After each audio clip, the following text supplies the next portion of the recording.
सुस्वागतम। श्रीमान वी.स. गांगण कला वाणिज्य और कई त्रिपल केळकर विज्ञान कनिष्ठ महाविद्यालय रत्नागिरी में आप सभी का स्वागत है। हम देख रहे हैं हिंदी युवक भारती 11वीं कक्षा पाठ क्रमांक 1 प्रेरणा, जिसके कवि है त्रिपुरारी। आज हम इस कविता का दूसरा भाग देखने जा रहे हैं। कविता प्रारंभ करने से पहले आप सभी अपने मोबाइल स्क्रीन का जो रोटेट कर लेना है, जिससे आपको हर एक स्लाइड आसानी से समझ में आए। तो चलिए देखते हैं आज प्रेरणा इस कविता का दूसरा और अंतिम भाग। पृष्ठ क्रमांक 1 से 2 पर यह काव्य पंक्ति दी गई है। चलिए कविता प्रारंभ करते हैं। उगते सूरज को सलामी तो सभी देते हैं, डूबते वक्त मगर उसको भुला मत देना, डूबना उगना तो नज़रों का महज धोखा है। प्रस्तुत त्रिवेणी में कवि ने बदलते वक्त के साथ लोगों के बदलते नज़रिए को स्पष्ट किया है। कवि कहता है कि उगते हुए सूरज अर्थात सक्षम व्यक्ति का सभी सम्मान करते हैं, लेकिन जब वही सूरज डूबने लगे तो उसे भुलाना नहीं चाहिए। डूबना उगना तो सिर्फ आँखों का धोखा होता है, क्योंकि जो आज हमें गिरते हुए दिखाई देता है, कल वही फिर से मजबूती से हमारे सामने खड़ा हो जाता है। चलते चलते जो कभी गिर जाओ, खुद को संभालो और फिर से चलो, चोट खाकर ही सीख मिलती है। बहुत सुंदर पंक्ति है। देखिए कि प्रस्तुत त्रिवेणी में कवि ने हिम्मत न हारने की सीख दी है। कवि कहता है कि कर्तव्य पथ पर चलते चलते यदि हम गिर जाते हैं अर्थात असफल हो जाते हैं, तो भी हमें हार नहीं माननी चाहिए। ऐसी स्थिति में हमें खुद को संभाल कर आगे बढ़ते रहना चाहिए। जीवन में इसी तरह की चोट अर्थात असफलताओं से ही हमें सीख मिलती है, जो हमें सफलता दिलाती हैं। सफलता की पहली ही सीढ़ी असफलता है। असफलता अगर हमारे जीवन में आती है तो हम उन असफलताओं से निराश न होकर सकारात्मक दृष्टि से अपने ध्येय की ओर आगे बढ़ते रहना है, क्योंकि असफलता से ही हमें सफलता मिलती है। आगे देखिए, चाहे कितना भी हो घनघोर अंधेरा छाया, आस रखना कि किसी रोज उजाला होगा, रात की कोख ही से सुबह जन्म लेती है। यहाँ पर कवि कहते हैं कि जिंदगी के उतार चढ़ाव को स्पष्ट करते हुए कहा है। यहाँ कवि ने जिंदगी में आने वाले उतार चढ़ाव को स्पष्ट करते हुए कहा है, सदैव सकारात्मक सोच रखने की सीख दी है। कवि कहता है कि जीवन में कितना भी घनघोर अंधेरा अर्थात परेशानी, समस्याएं, मुसीबतें क्यों ना आ जाए, हमें कभी निराश नहीं होना चाहिए। हमेशा विश्वास रखना चाहिए कि कभी न कभी उजाला अर्थात परेशानियों का हल, मुसीबतों का हल, समस्याओं का हल ज़रूर आएगा, निकलेगा। हमें यह कभी नहीं भूलना चाहिए कि अंधकार की कोख से ही उजाले का जन्म होता है, अर्थात बुरे वक्त के बाद ही अच्छा समय ज़रूर आता है। कर्ज लेकर उम्र के लम्हों से बो दिए मैंने बीज हसरत के, पास थी कुछ ज़मीं ख्यालों की। हसरत का अर्थ होता है इच्छा। कवि यहाँ पे कहता है, ये जो पंक्तियाँ हैं वह है एक माध्यम से कवि ने त्रिवेणी के माध्यम से कवि ने इच्छापूर्ति हेतु जीवन भर संघर्ष करने की मानव की प्रवृत्ति को दर्शाया है। यहाँ पे कवि कहता है कि उसने उम्र की लम्हों से कर्ज लेकर अर्थात अपने जीवन का एक लंबा हिस्सा ख्यालों की ज़मीन पर अपनी हसरत के बीच बोकर अर्थात सोच समझकर अपनी इच्छाओं की पूर्ति के लिए समर्पित कर दिया। इन पंक्तियों के माध्यम से कवि यह बतलाना चाहता है कि इंसान जब तक जीवित रहता है वह अधिकाधिक सुख सुविधा प्राप्त करने की अपनी इच्छाओं की पूर्ति के लिए भागदौड़ करता रहता है। आगे देखते हैं। ये न सोचो कि ज़रा दूर दिखाई देगा, एक ही दीप से आगाज़े सफ़र कर लेना, रोशनी होगी जहाँ पर भी कदम रखोगे। कवि कहता है कि ज़िंदगी के सफ़र में आगे बढ़ते हुए कभी हिम्मत नहीं हारनी चाहिए। यदि मंजिल दूर दिखाई दे तो भी हौसले के साथ एक ही दीपक अर्थात स्वयं अकेले ही आगे बढ़ना चाहिए। यदि हिम्मत के साथ आगे बढ़ेंगे तो निश्चित ही रोशनी अर्थात सफलता हमारे कदम चूमेंगी।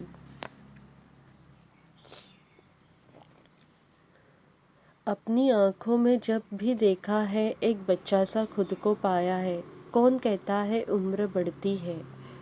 अब यहाँ पे कवि कहते हैं कि जब भी वह स्वयं की आँखों में देखते हैं तो उसे ऐसे ही लगता है कि ढलती उम्र के बावजूद भी उसके भीतर का वह छोटा सा बच्चा आज भी जीवित है।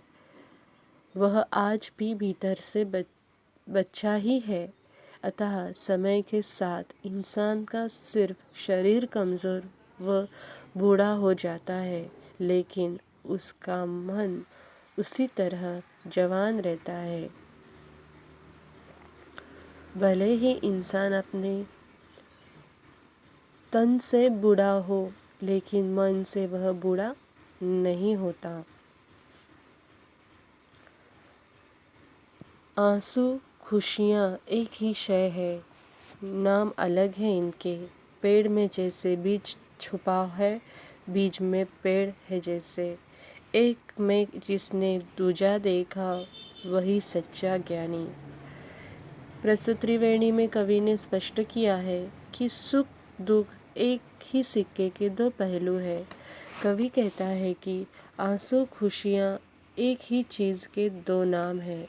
जिस तरह से पेड़ में बीज छुपा होता है और बीज में पेड़ छुपा होता है, उसी तरह से सुख में दुख और दुख में सुख छुपा रहता है। जो इंसान सुख दुख के क्रम के इस रहस्य को समझ लेता है वही सच्चा ज्ञानी कहलाता है। अंतिम पंक्ति देखते हैं। चाहे कितनी ही मुश्किलें आए, छोड़ना मत उम्मीद का दामन, ना उम्मीद तो मौत है प्यारे। ना उम्मीद का अर्थ होता है निराश। कवि यहाँ क्या कह रहे हैं कि प्रस्तुत त्रिवेणी में ज़िंदगी में कभी उम्मीद न हारने की सीख दी गई है। कवि कहता है कि ज़िंदगी में चाहे जितनी भी प्रतिकूल परिस्थितियाँ हो, व्यक्ति को उम्मीद का दामन नहीं छोड़ना चाहिए। जो व्यक्ति उम्मीद छोड़ देता है और परिस्थितियों से समझौता कर लेता है, उसकी मौत अर्थात पराजय निश्चित होती है। अतः जीवन में हमेशा हिम्मत और विश्वास के साथ आगे बढ़ते रहना चाहिए। सांस के सिक्के त्रिवेणी संग्रह से यह प्रेरणा ली गई है। प्रेरणा यह त्रिवेणी कविता ली गई है। चलिए इस पर आधारित पद्यांश पर आधारित हम कृति पत्रिका 2 देखते हैं और आप सभी ने यह अपने विषय वही में लिख लेना है। कृति क्रमांक 2 कृति 1 निम्नलिखित पद्यांश पढ़कर दी गई सूचनाओं के अनुसार कृतियाँ पूर्ण कीजिए। पहला प्रश्न है नज़रों का धोखा। अब नज़रों का धोखा क्या है? तो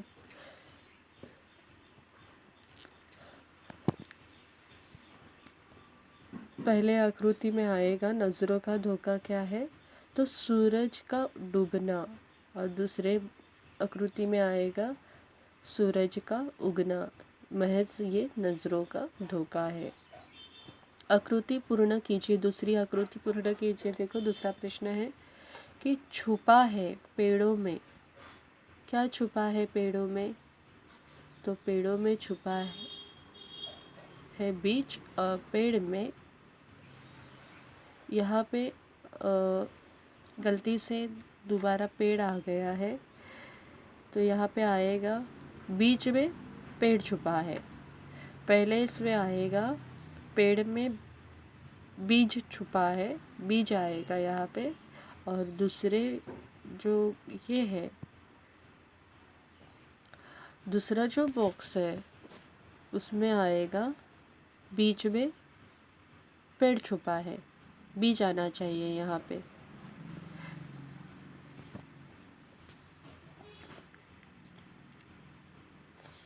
कृति 2 शब्द संपदा देखते हैं। निम्नलिखित शब्दों के समानार्थी शब्दों का वाक्यों में प्रयोग कीजिए। पहला है यहाँ पे सूरज, नज़र, छाया, रात। यहाँ 4 शब्द दिए गए हैं और चारों शब्दों के समानार्थी शब्द लेकर वाक्यों में प्रयोग किया गया है। देखो पहला है सूरज का समानार्थी शब्द है सूर्य, उसका वाक्य में प्रयोग है सूर्य उग रहा है। नज़र का समानार्थी शब्द है दृष्टि, और वाक्य में प्रयोग है गाड़ी चलाते समय दृष्टि सड़क पर रहनी चाहिए। छाया समानार्थी शब्द है छाँव, और वाक्य में प्रयोग किया गया है पेड़ की छाँव में वह सुस्ताने बैठ गया। रात जो अंतिम शब्द दिया गया है उसका समानार्थी शब्द है रात्रि, और वाक्य में प्रयोग रात्रि के अंधकार में हाथ को हाथ नहीं सूझ रहा था। अब कृति 2 शब्द संपदा का दूसरा प्रश्न है निम्नलिखित शब्दों के विरुद्धार्थी शब्द लिखिए। यहाँ पर आपको विरुद्धार्थी शब्द दिए गए हैं उत्तर के साथ। देखो एक का विरुद्धार्थी शब्द होता है अनेक, सच्चा, झूठा, छोड़ना, पकड़ना, मौत, जिंदगी। आगे देखते हैं कृति 3 अभिव्यक्ति। पालना घर की आवश्यकता पर अपने विचार लिखिए। आप यहाँ अपने विचार, अपने भाव, अपना मत स्पष्ट कर सकते हैं। यह 2 अंक के लिए प्रश्न पूछा जाता है। इससे पहले हमने देखे आकृति 1 कृति पूर्ण कीजिए, वह 2 अंक के लिए पूछा जाता है। शब्द संपदा भी 2 अंक के लिए पूछा जाता है, और अभिव्यक्ति भी 2 अंक के लिए पूछा जाता है। ऐसे कुल मिला के 6 अंक के लिए आपको परिच्छेद पर प्रश्न पूछा जाता है। पालना घर की आवश्यकता पर अपने विचार लिखिए।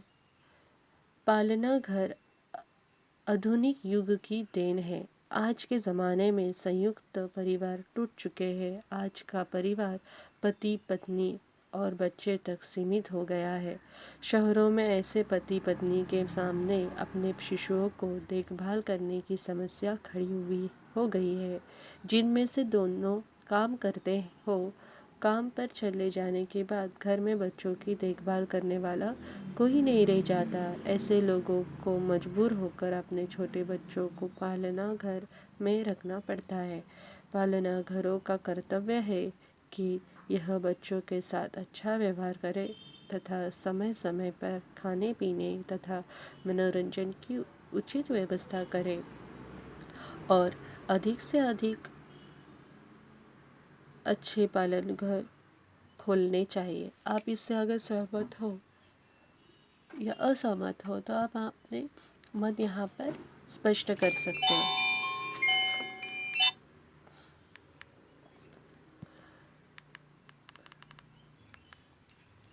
दूसरा है प्रश्न, नौकरी पेशा। नौकरी पेशा अभिभावकों के बच्चों के पालन की समस्या पर प्रकाश डालिए। पति पत्नी के नौकरी पेशा होने से उनकी आर्थिक स्थिति तो मजबूत होती जाती है, लेकिन इससे उनकी संतानों के पालन में बहुत सी समस्या आती है। बच्चे दिन भर माता पिता से दूर रहते हैं। यदि परिवार में कोई अन्य सदस्य है तो बच्चे उनके साथ या फिर पालना घर में अपना पूरा दिन गुजार देते हैं। उन्हें माता पिता का स्नेह नहीं मिल पाता है। माता पिता भी काम के दबाव व समय की कमी के कारण बच्चे पर ध्यान नहीं दे पाते। इससे माता पिता और बच्चों के बीच का संबंध धीरे धीरे प्रभावित होता है। इस तरह नौकरी परेशान अभिभावकों को बच्चों के पालन में समस्या का सामना करना पड़ता है। साहित्य संबंधी सामान्य ज्ञान। आपको यह प्रश्न 2 अंक के लिए पूछा जाता है। देखो, त्रिवेणी काव्य की विशेषताएं यह हमने काव्य परिचय में देख ही लिए, विधा परिचय में देख लिए कि त्रिवेणी काव्य की विशेषताएं क्या है। तो यह 3 पंक्तियों का मुक्त छंद है। इसकी पहली और दूसरी पंक्तियां भाव व विचारों को दर्शाती है, जबकि तीसरी पंक्ति दोनों पंक्तियों में निहित भाव को नए आयाम तक पहुंचाते हैं। साहित्य संबंधी सामान्य ज्ञान में दूसरा प्रश्न है, त्रिपुरारी जी की अन्य रचनाएं जैसे नींद के नदी, यह भी आपको प्रमुख कृतियां में मिल जाएगा। इसका उत्तर नींद की नदी यह एक कविता संग्रह है। नॉर्थ कैंपस यह कहानी संग्रह है। सांस के सिक्के यह त्रिवेणी संग्रह है आदि से लिया गया है। इनकी यह प्रमुख और अन्य रचनाएं रही है। उम्मीद करती हूँ आप सभी को पहला पार्ट अच्छी तरह से समझ में आया होगा और आपने ये सभी अपने विषय वही में कृति पत्रिका लिख लेनी है। धन्यवाद।